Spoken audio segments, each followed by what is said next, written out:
예. 저기 한국 교회에 문제점들이 여러 곳에서 발견되는데 그것이 바로 삼일체론과 예수님의 이성 일인격, 그 다음에 종말론에 관한 문제입니다. 그런데 여기에서 예수님의 이성 일인격, 고대 신조에서 이단으로 규정되었던 예수님의 이성 일인격을 종속설로 보는 문제가 여기 나타난, 이거 보통 문제가 아닙니다. 교회의 역사, 신구약의 역사를 통해 정립된 성경의 원리를 너무 무가치하게 생각하고 있다는 말입니다. 성경을 바로 이해한다는 데는 교회사적 신앙 고백이 그 기본이라는 것을 꼭 명심해야 됩니다.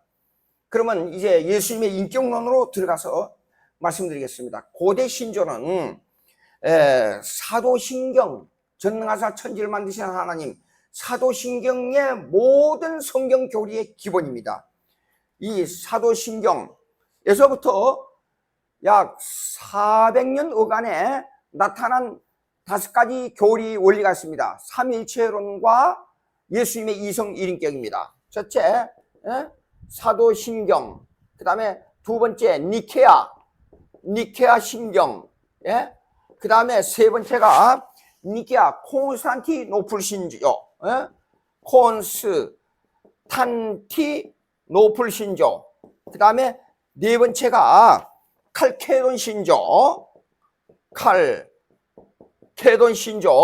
그 다음에 다섯 번째가 아타나시우스 신조, 이 5개는 삼일체론과 예수님의 이성 일인격을 논하는 고대 신조입니다.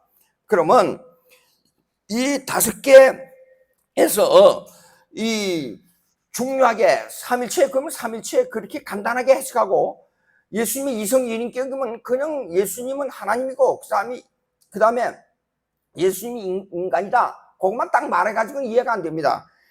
인격에 대해서 어떻게 말하고 있는가, 예수님의 인격, 삼일체의 인격이 무엇인가를 구체화해야 성경의 원리를 알 수가 있는 것입니다.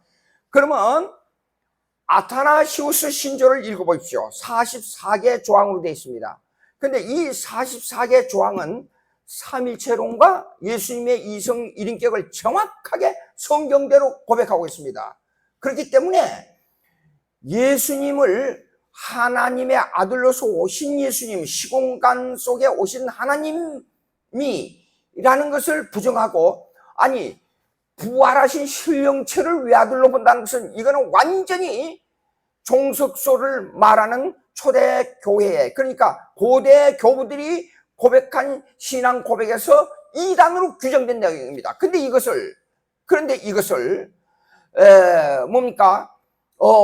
예수님의 외아들을 오직 그분만이 부활체이기 때문에 그분이 외아들이라 이렇게 지칭하고 있습니다. 하나님으로부터 보냄을 받은 외아들이라는 개념을 없애버립니다. 이거는 이단입니다. 자, 그 다음에 그러면 이제 보시겠습니다. 로마서 8장 15절에는 양자의 영을 받았으므로 우리가 아버지라고 부른다 했습니다. 그러니까 하나님의 아들 예수님과 우리가 양자된 하나님, 이거는 차이가 있습니다. 다시 한번 말씀드립니다. 하나님의 아들인 예수님과 양자된 우리는 아들로서 차이가 있는 것입니다. 다른 아들이 아니고 하나님의 자녀이지만은 하나님으로부터 직접 신성을 가지고 오신 독생자, 우리는 양자된 하나님의 아들, 이 차이를 확실히 구분해야 됩니다. 빌립보서 2장 6절 보시면 이렇게 나왔습니다. 그는 근본 하나님의 본체시나 사람의 모양으로 나타나서 죽기까지 복종하셨다 그랬어요. 예수님은 하나님의 본체예요. 근데 우리는 하나님의 본체가 아닌 하나님의 아들입니다. 그러니까 우리는 양자된 하나님의 아들입니다. 만약에 이 사람의 주장대로 하자면 하나님의 본체를 가지신 예수님과 죄악에서 구원받은 우리의 양자와 동일시한다는 말입니다. 이거는 보통 문제가 아닙니다. 예수님의 인격과 우리 죄성을 가진 인격을 똑같이 본다는 아주 잘못된 5세기 이전까지 이단으로 규정된 종속설에 해당된다 그 말이에요. 자, 그런데 이 말은 로마서 8장 15절과 23절을 보게 되면 이 아들을 헬라말로 보시겠습니다. 헬라말로 보게 되면 히오데시아라 그랬어요. 히오데시아, 히오데시아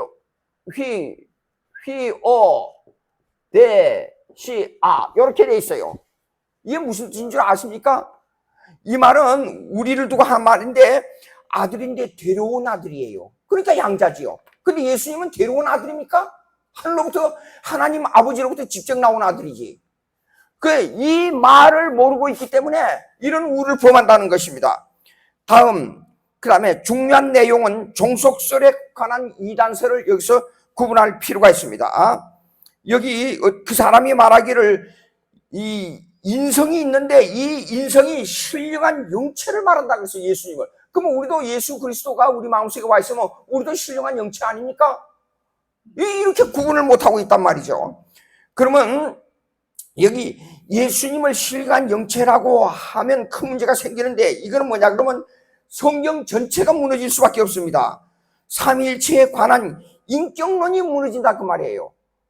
삼위일체는 이렇습니다. 아들로서의 역할이 뭐냐, 아들로서의 인격이 뭐냐, 이걸 규정해야 되는데 그걸 모르고 있단 말입니다.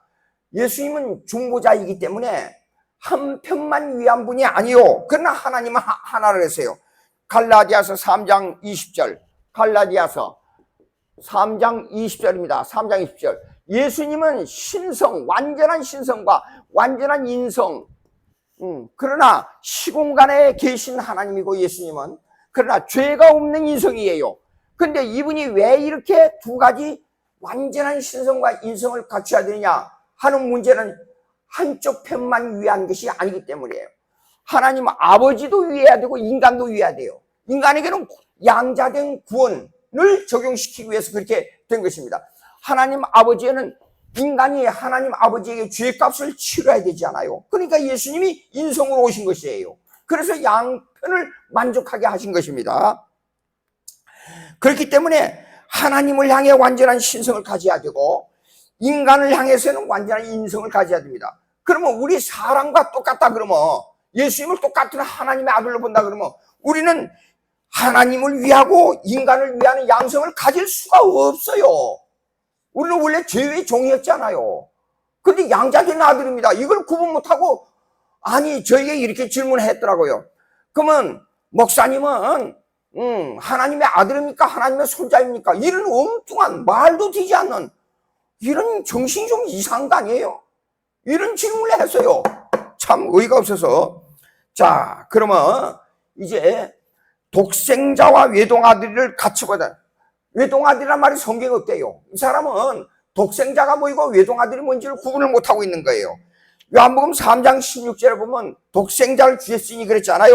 근데 헬라를 보면 독생자나 외아들이나 똑같은 의미예요. 자, 헬라를 써드릴 테니까 보십시오. 헬라어에는 이것이 뭐냐면 휘온, 예? 여기요. 여기 휘온 나오지, 휘온 나오잖아요. 아들이란 뜻이에요. 휘온. 그 다음에 톤. 그 다음에 모노게네. 그러면 게네. 이렇게 돼 있단 말이에요. 모노라는 것은 오직 하나라는 뜻이에요. 그러니까 이거는 외아들입니다. 근데 한문으로 해서 독생자예요. 근데 이 사람은 외아들이란 말이 없고 독생자만 성경에 있다는 거예요. 이렇게 무식한 사람하고 무슨 대화가 되냐 그 말이에요. 이게 독생자란 말이 바로 외아들인데 그러면 이 말의 헬라 말의 뜻은요 오직 유일하게 나오신 아들이라는 뜻이에요. 유일하게 하나. 한국말 번역을 말하자면 한국말로 말하자면 유일하게 나오신 아들 그런 뜻이에요. 영어로 only begotten son.